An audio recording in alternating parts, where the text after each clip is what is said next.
안녕하세요. 오늘 여러분과 함께 한국 노동법의 아주 까다로운 부분이죠. 바로 해고 문제를 좀 깊이 파헤쳐볼까 합니다. 네, 보내주신 여러 노동위원회 판정 사례들을 보니까 정말 다양한 갈등 상황들이 있더라고요. 네, 그렇죠. 이 자료들 속에서 진짜 핵심, 그러니까 놓치면 안 될 원칙들이 뭘지 그걸 명확하게 뽑아내는 게 오늘 저의 목표입니다.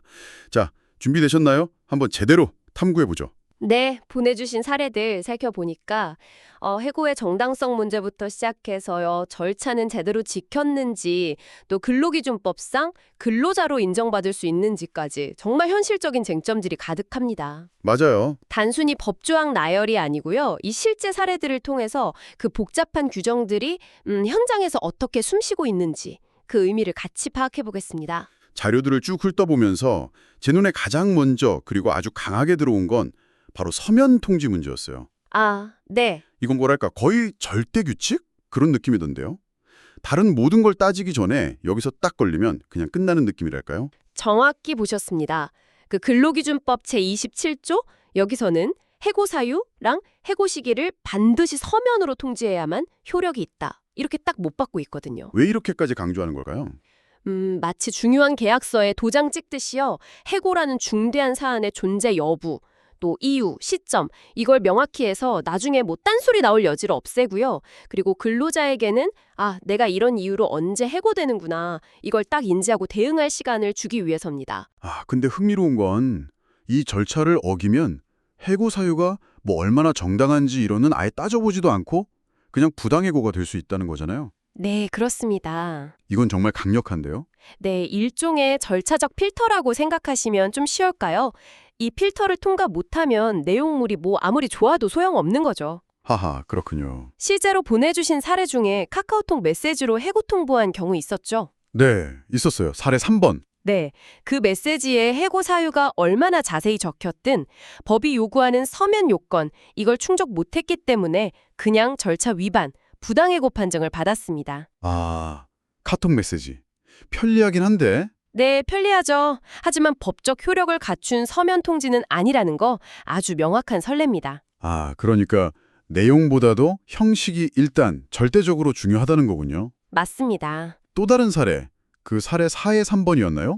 거기선 해고 권한도 없는 현장 부장이 구두로 그만두라고 했는데 이것도 결국 서면 통지가 없어서 부당해고가 된 거고요? 맞습니다. 설령 뭐 그 상황이 실질적인 해고로 해석될 여지가 좀 있었다 하더라도요.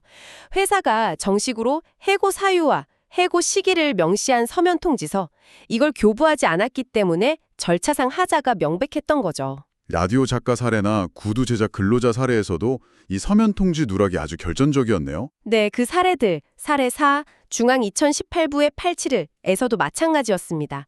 사용자가 아무리 해고할 이유가 충분하다고 생각해도 이 서면 통지라는 첫 단추를 잘못 끼우면 그냥 모든 게 어그러지는 겁니다. 와, 이건 정말 사용자 입장에서 꼭 명심해야 할 부분이겠네요. 네. 그런데 여기서 또 다른 질문이 생겨요. 보내주신 사례들을 보면 뭐 프리랜서, 위촉직, 계약직, 심지어 관리자나 도급 근로자까지 정말 다양한데요. 이 사람들이 다 똑같이 해고 보호를 받는 근로자일까요? 이 근로자성이라는 개념, 이것도 굉장히 중요한 갈림길 같아 보입니다. 네, 아주 중요한 포인트입니다. 근로기준법의 보호를 받으려면 일단 법이 정한 근로자여야 하거든요. 그렇죠. 계약서에 뭐라고 쓰여 있든 그건 사실 중요하지 않아요. 프리랜서 계약서를 썼어도 실제 일하는 방식이 근로자랑 같다.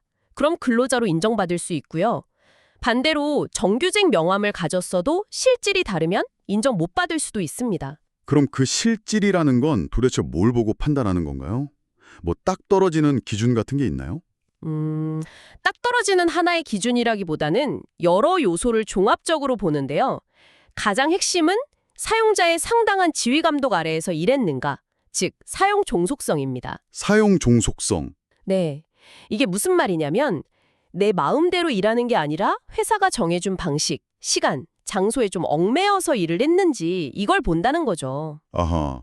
예를 들면 회사가 출퇴근 시간을 정하고 업무 내용을 구체적으로 지시하고 뭐 업무 장소도 지정해주고 내가 쓰는 장비나 재료도 회사가 제공하고 내 업무를 다른 사람한테 맡길 수도 없고 월급처럼 고정적인 보수를 받는다. 이러면 근로자로 인정될 가능성이 매우 높아지는 겁니다. 아, 그러네요. 보내주신 라디오 작가 사례가 딱 그런 경우겠네요. 맞습니다. 사례 4번이죠. 네. 계약은 위촉 계약이었는데 실제로는 방송사 지시에 따라서 대본 쓰고 특정 프로그램에 딱 묶여서 일하고 근무 시간이나 장소도 자유롭지 않았으니 근로자로 본 거군요. 정확합니다. 그 퀵서비스 기사들 관리하던 지점장 사례도 그렇죠. 아, 네. 사례 3의 2번. 네. 겉으로는 뭐 개인 사업자처럼 세금 처리하고 그랬지만 실제로는 회사 지휘 아래서 매장 운영부터 직원 교육까지 다 했고 고정 급여도 받았거든요. 그러니까 근로자성이 인정돼서 회사의 일방적인 계약 해지는 부당 해고가 된 겁니다. 구두 제작 도급 근로자도 마찬가지였고요. 네, 중앙 2018 부해 871 사례도요. 도급 계약서가 있었지만 실제로는 회사 작업장에서 회사 지시에 따라 일하는 그런 종속적인 관계였던 거죠. 결국 계약서 제목보다는 실제 그 갑을 관계가 얼마나 뚜렷했는지가 관건이라는 거네요. 그렇죠. 네, 여러분께서 지금 어떤 형태로 일하고 계시든 이 실질적인 지휘 감독 여부를 한번 따져보시면 나는 법적으로 근로자일까? 여기에 대한 답을 좀 얻으실 수 있을 것 같습니다. 그렇죠. 이 근로자성 인정 여부에 따라서 해고 보호는 물론이고요.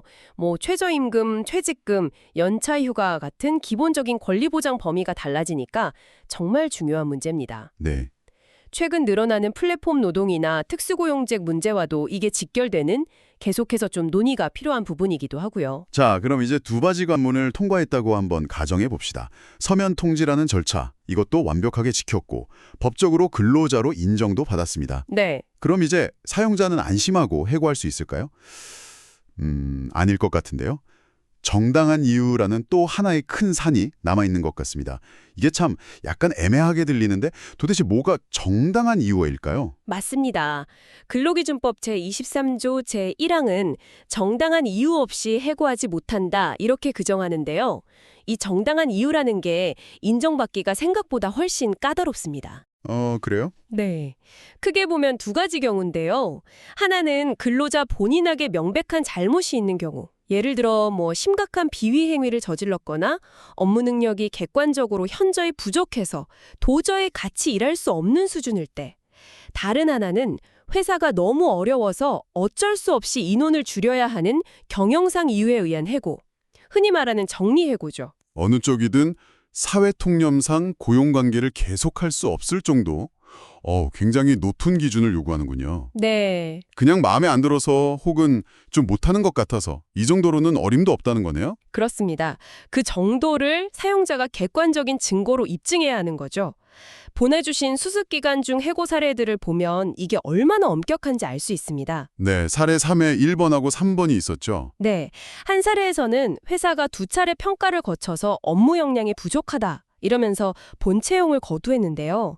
근데 보니까 평가 기준이 좀 애매하거나 사전에 제대로 알려주지도 않았고 또 뭐가 부족한지 구체적으로 지적하고 개선할 기회를 준 것도 아니었어요.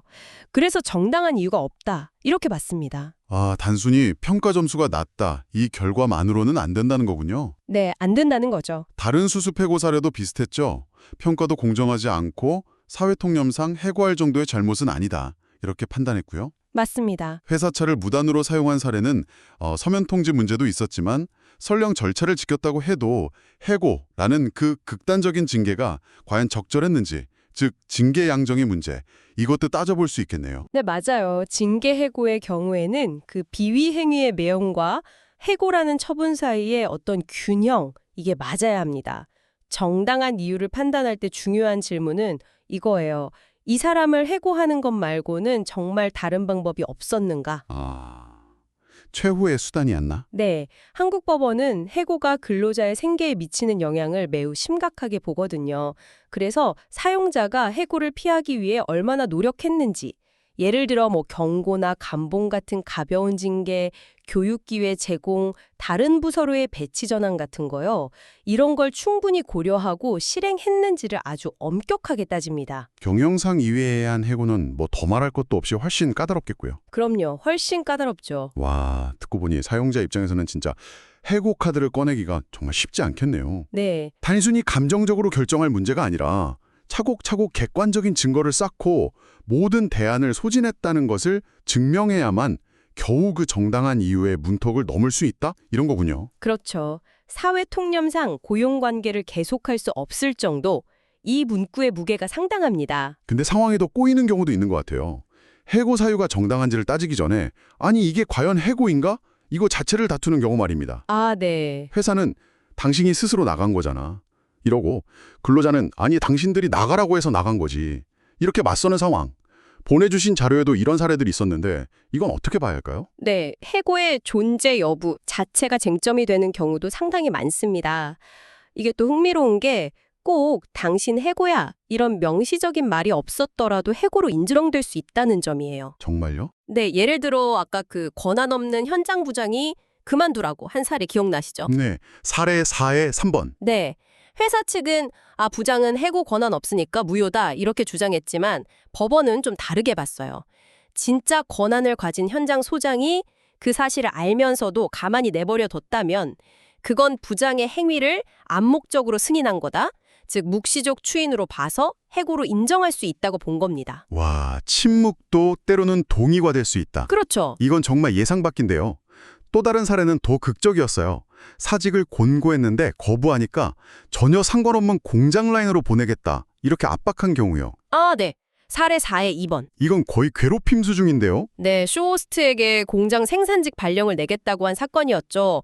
회사는 아니 사직 권고랑 징계성 전보 예정이었지 해고는 아니었다 이렇게 주장을 했습니다. 하지만 노동위원회는 그런 압박 자체가 사실상 근로관계를 끝내려는 의사표시다. 즉 실질적인 해고에 해당한다 이렇게 판단했어요. 아하. 근로자가 그 압박 때문에 어쩔 수 없이 사직서를 냈다고 해도 그게 진정한 자발적 의사가 아니었다면 얼마든지 해고로 다툴 수 있다는 아주 중요한 시사점을 줍니다. 카톡으로 해고 통보받은 사례에서도 회사는 해고한 적 없다, 스스로 안 나온 거다 이렇게 버텼지만 메시지 내용 있잖아요. 뭐 고생 많았다, 역량에 미치지 못한다 이런 거랑 전체적인 상황을 보면 누가 봐도 그만두라는 뜻이었으니까 해고로 인정됐고요. 이나 형식뿐만 아니라 그 이면에 있는 진짜 의도, 구체적인 행도, 전체적인 맥락과 정황 증거 이런 것들이 결정적일 수 있다는 겁니다. 자발적 퇴사라는 포장지 속에 숨겨진 어떤 강압이나 압박이 있었다면 법은 그 포장지를 뜯고 실질을 보려 한다는 점을 기억해야 합니다. 오늘 보내주신 자료들을 바탕으로 한국노동법상 해고 문제를 아주 깊숙이 들여다봤는데요.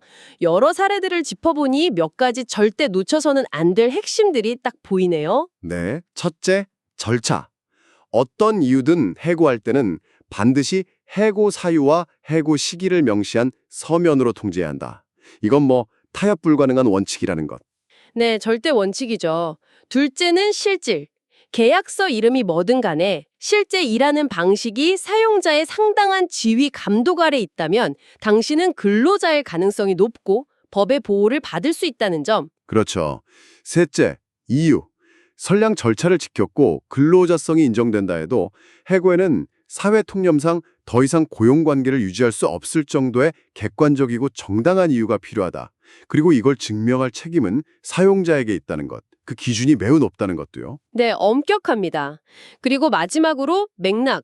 해고인지 아닌지 다툼이 있을 때는 단순히 해고라는 단어 사용 여부보다 당사자들의 구체적인 언행과 전체적인 상황, 즉 맥락이 판단에 매우 중요하게 작용한다는 점입니다. 네, 얼핏 보면 복잡하고 어려워 보이지만 오늘 살펴본 사례들은 결국 근로기준법이 우리에게 보장하는 권리와 의무가 무엇인지, 그리고 그것이 실제 분쟁 속에서 어떻게 생생하게 작동하는지를 보여주는 아주 귀중한 길잡이가 되어주는 것 같습니다. 맞습니다.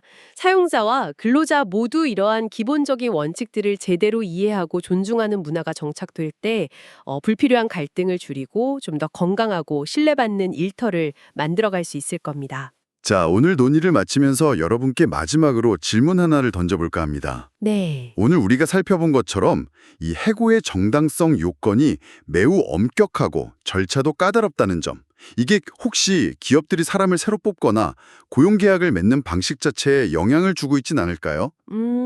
그럴 수 있죠. 예를 들어 뭐 정규직 채용을 좀 꺼리거나 단기 계약직이나 프리랜서를 더 선호하게 만드는 그런 요인이 될 수도 있을까요? 이 해고의 어려움이 노동시장 전체의 유연성과 안정성 사이에서 어떤 균형점을 만들어내고 있다고 보시나요? 여러분의 생각은 어떠신지 한번 곱씹어 보시면 좋겠습니다. 다음 시간에 더 흥미로운 주제로 다시 찾아뵙겠습니다.